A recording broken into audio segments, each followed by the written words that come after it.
unhappy. And a lot of it has to do with their lifestyles. They don't want to admit it, but like, you know, how are you going to have a fulfilling, happy lifestyle when you are glamorizing, you know, wallowing and whining and playing video games all day? You know, just general underachievements and hyper-focused on unproductive, lazy activities. It's been a long, long time since I would sit there and play video games all day, but like, you know, I know that's when you get really unhealthy, when you sit around and play video games all day, or you sit around and wallow and just watch, you know, tons of YouTube videos, especially depressing, political videos. You know, again, women actually do a lot of this stuff. There's plenty of toxic women. There is a ton of toxic women. So there is female toxicity. But they tend to not wallow as much, you know. They tend to, like, I don't know, still manage to have a interesting lifestyle that doesn't involve, like, you know, sitting around all day not doing anything.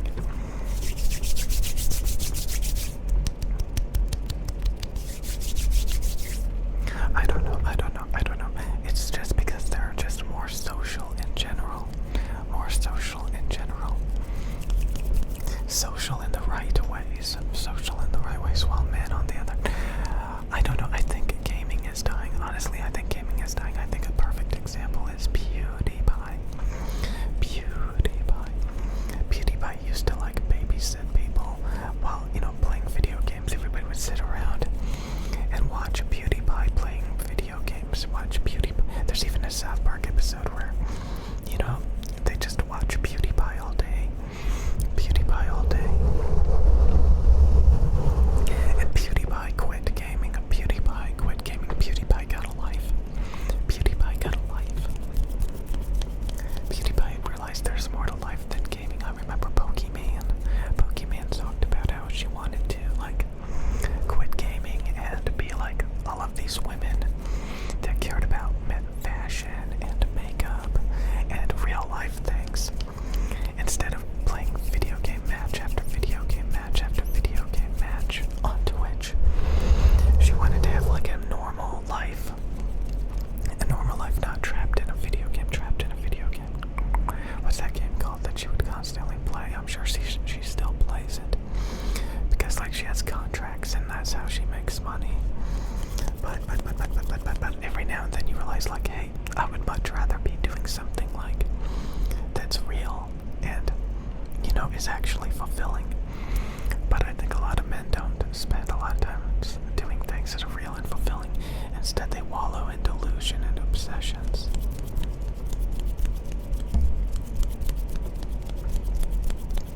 Yeah, boy. That's why they call them, like, man children. Yeah, boy. You know, I'm not trying to figure all this stuff out. But, like, I don't know, a minute ago, I came across this channel where, you know, he's I've seen so many of these channels. There are channels where men collect the Nintendo 64, the SNES, the Sega Genesis, the Sega Saturn, the PlayStation 2, PlayStation 3. They collect all these vintage consoles, and they start buying all the games, and then they make videos over and over again, like talking about, like, the top 10 Sega Genesis games, the top 10 hidden gem Nintendo 64 games, and they just churn out video after video after video after video.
antisocial way of living, antisocial way of living. Okay. So yeah, I think that the whole social thing is important. But again, I know a lot of men that try to be social, but they try to be social in the wrong way. Like, I knew this guy that would literally, he was like a bee. He was like a bee, and he would go from flower to flower to flower to flower, just small talking like a little idiot. You know, and it's annoying over time. You know, at first you're like, oh, this guy's pretty cool. He's talkative. You know, I made a friend. And then you realize they have nothing of value, and they just keep doing it over and over every day. And, you know, it's just like they don't really have any substance to themselves, and they just small talk everybody, you know. But they don't actually offer any value. So it's like, what are you doing? What are you doing? I don't know. Toxic masculinity. Toxic masculinity. I don't know. It's just, you know, like the way that, like, it's hard to explain. I don't even, like I said, I'm not trying to figure it out. I don't even care. But I just noticed these tendencies of men who are constantly complaining about being alone, being unhappy, being unfulfilled. They tend to, like, I don't know, not have this, like, outgoing personality where, like, you know, I'm going to work, I'm going to, like, pamper myself. Instead, they just bitch and complain and wallow. Like, oh, I need somebody. I'm so alone. I need somebody. Like, they get in this state of mind where they think that, like, they need somebody and then they'll be happy. Like, they don't know what to do with themselves. And then they look for father figures. I don't know. This is just some of the crap I've seen lately. You know, it's just some of the, you know, it's just, I don't know. Like they do it to themselves.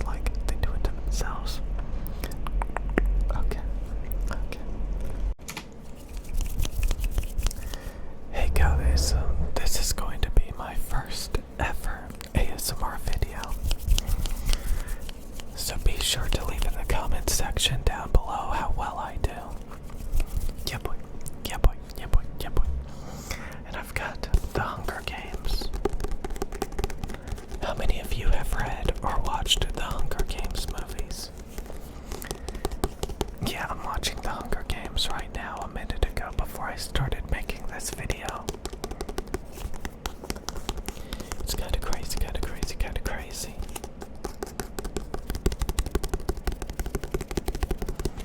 To see modern people being so barbaric and laughing about it. Yeah, boy.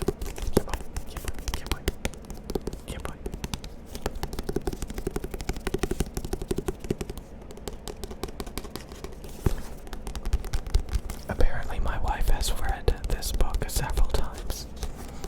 She actually reads a lot of books. I find that extremely weird for people to read books, especially over and over again.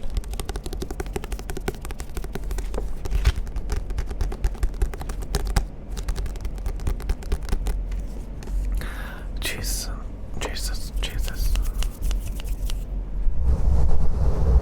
Hey guys, okay. So what I really wanted to talk about is lonely men enthusiasts. Lonely men. Oh, what the hell? Lonely men enthusiasts. Okay. What the hell? Okay, testing. Okay. I've never done this before. I'm sorry, you guys. So I wanted to talk about lonely men. Lonely men. Lonely men.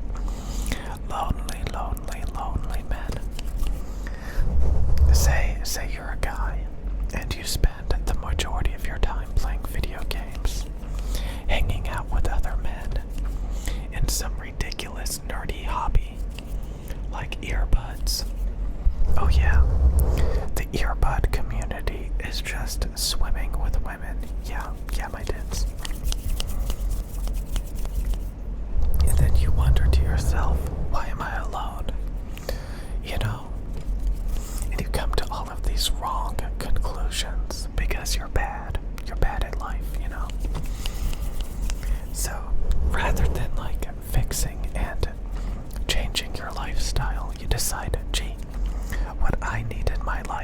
is more lonely, unhappy, miserable men. I'm gonna hang out with other lonely, miserable men and cope and listen to their excuses about why they are perpetually alone and chronically online. Oh yeah, that's gonna fix everything. I just need to double down, double down, double down, double down, double down. That's all I need to do. Double down, double down, double down. I just need more and more unhappy, lonely men giving their terrible advice. Oh my god. I just need that type of advice right now.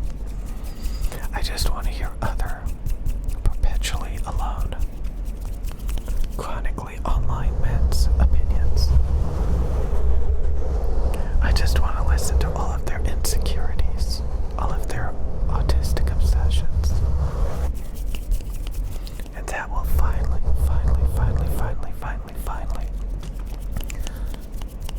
let me cope and be happy.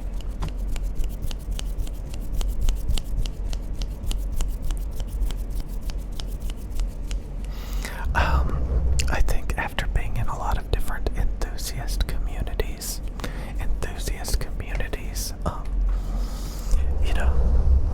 you start to realize just about anything has a community of enthusiasts. And God help you if you think you're actually going to learn anything from those people. That's the biggest life advice I can give you guys. Never join a crab bucket, or you could call it a echo chamber, or a hive mind. You need a variety of perspectives, because you have to realize that a lot of people do not know what the hell they're talking about, believe it or not.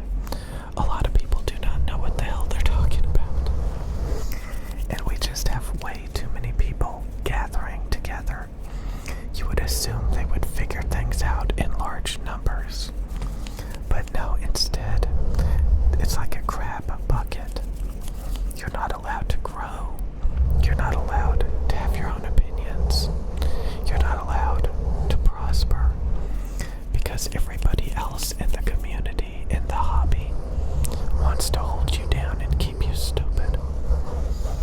People don't realize that. People think, oh, this is so great. We have like this big group of people all focusing their energy on the same thing. We're gonna make so much progress. Oh boy, oh boy, oh boy. No, you are not. Because a lot of times things are actually pretty simple if you just do it by yourself. Some of you guys are not capable of critical thinking. And that's the reason why you need a variety of people in your life to give you different perspectives in life.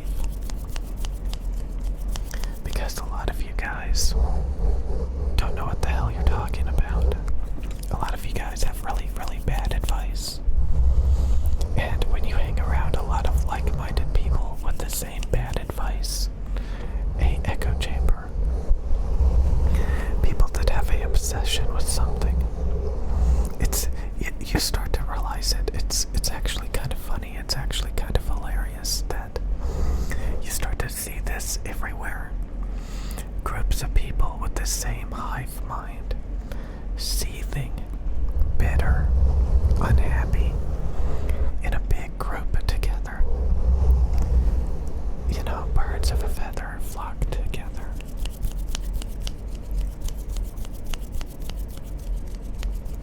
But like I said, you start to realize that what a community is.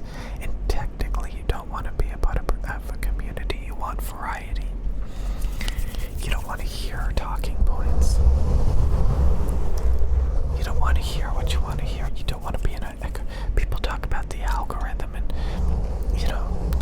getting results that a computer thinks you want to hear. The next thing you know, you're in an echo chamber, a bubble. You're not getting enough. You're not getting enough, counter perspectives on the world. So we got these MGTOW people, or these men who just, sit together and, they over pedestalize women, over devalue themselves. I remember a lot of men thinking that, they don't even understand why women like men. They can't even comprehend why women like men. And they never ask women, like, why do they like men? And then we have these insecure men who think that, if they do a bunch of things that other men think are good, then women will like them. But anyway, I just kind of wanted to talk about enthusiasts, hobbyists, communities. It's usually, I'm talking mainly about men who congregate together and then bitch and wonder why. It kind of reminds me of like a bunch of, it happens so much, a bunch of men hanging out together. And then they wonder why, like, that's all they ever get. And I think when you realize that there's so much variety out there, even watching movies, like I'm watching The Hunger Games, the social interactions, the different groups of people, even though this is based around like hive mind communities of people, people congregated together, in the Hunger Game, doing stupid shit together because, they're not capable of independent thinking. So they go along with all this stupid bullshit in the book and in the movie as if it's normal. But this is the world we live in, my dudes. And you need to think for yourself. If you see a large group of unsuccessful, unhappy people that are bitter, they're not your friends. Get a life.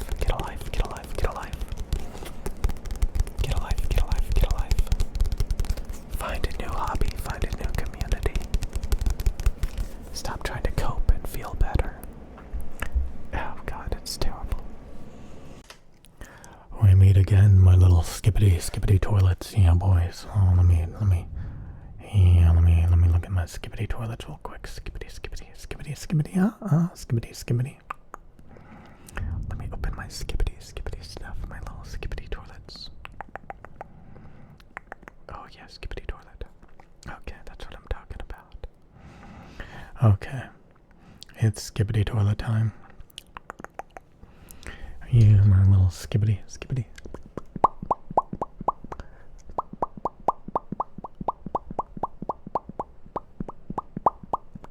Skippity toilet.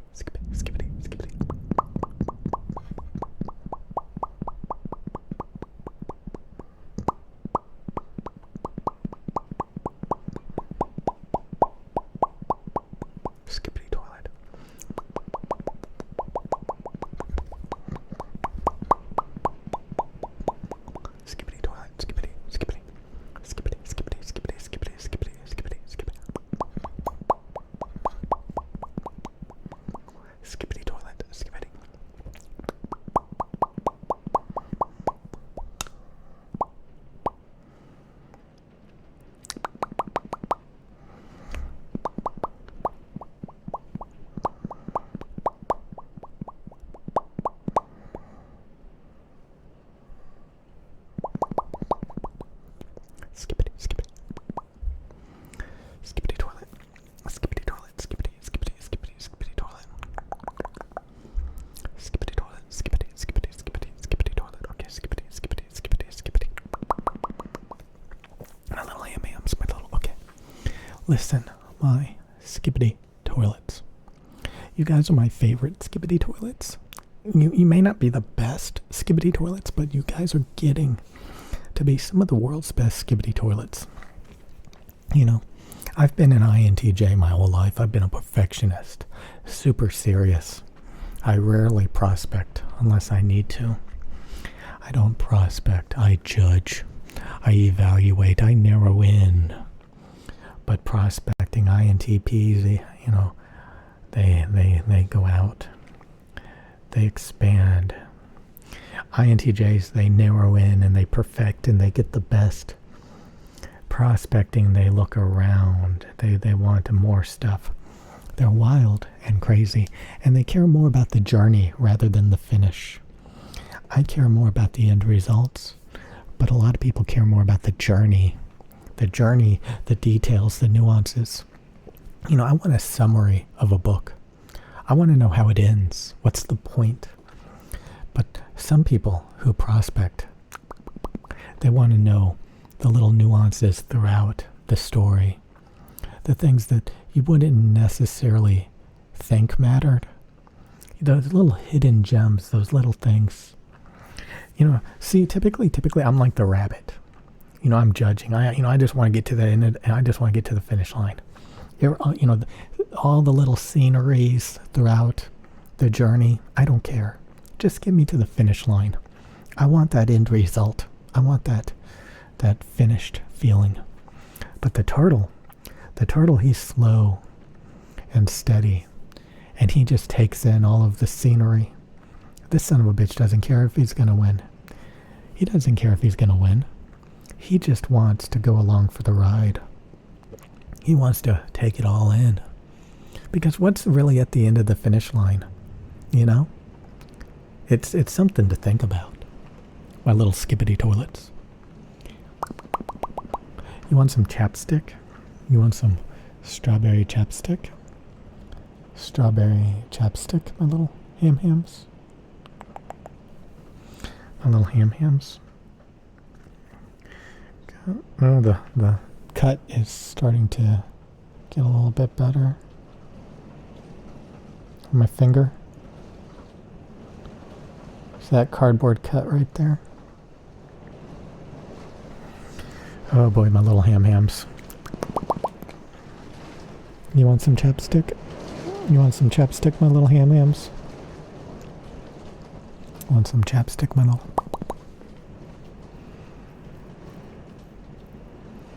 Honestly, the cherry is a lot better than the strawberry, I think.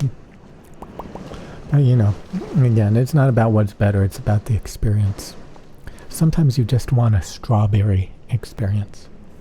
A little ham-hams. Sometimes you just want a little fidget spinner. You just want to... So let me know in the comments section down below. Take the MBTI test. Tell me, my little ham-hams. Tell me. Are you an INTJ? Are you an ISTP? Are you an ENTJ? Oh boy, oh boy, oh boy, oh boy, oh boy, oh boy, oh boy, oh boy, oh boy, oh boy, oh boy. Let me know, let me know, let me know, let me know, let me know, let me know, let me know, let me know, let me know, let me know, let me know, let me know, let me know, let me know, let me know. In the comment section down below. In the comment section down below. Are you a little skibbity toilet? Are you a little skibbity toilet? Skibbity toilet? Nostalgia is for the weak. Nostalgia is for the people who have nothing. Nostalgia is for people who want to live in the past because the present is so shit. Are you nostalgic? Do you think about the games that you used to play as a kid? Do you think about how great things used to be? Maybe because everything today is no good for you. Maybe you're missing out. You're living in the past. Life is passing you by, my little skibbity toilets. Life is passing you by. Kind of like this fidget spinner. It's going at 1,000 miles per hour and you're missing out on it. Oh, God damn. You're missing out on everything. This fidget spinner is experiencing the entire world at its fingertips. Unlike you, my skibbity toilets. Unlike you, my skibbity toilets. And I see it spinning. they hating, they not understanding, their life is passing them by. So the next time you're nostalgic, the next time you think about, gee, wasn't things so great a long time ago? I want you to remember that you're a skibbity toilet, and you're missing out on all the skibbities. You're missing out on all the skibbity toilets. Life is passing you by. You need to move on. You know, people say, don't waste your time on people that don't devote any time. You know, say you care about somebody and you're devoting a lot of time to them, but they're not reciprocating. They're not devoting the same amount of time and effort to you. They don't really care about you. And you're just devoting all this time and energy to someone that doesn't care about you. It's sad. And then when you finally meet somebody that actually shows you that kind of attention in return, that reciprocates, you're like, I wasted all that time with people that didn't really give a shit about me. It's kind of like being nostalgic. I wasted all that time on stuff that's irrelevant these days in my life. You know? You have to find what's right for you. It's you know, there's always this hidden potential that's out there. You just have to find it. My skibbity toilets. You just have to find it, and then things will be better.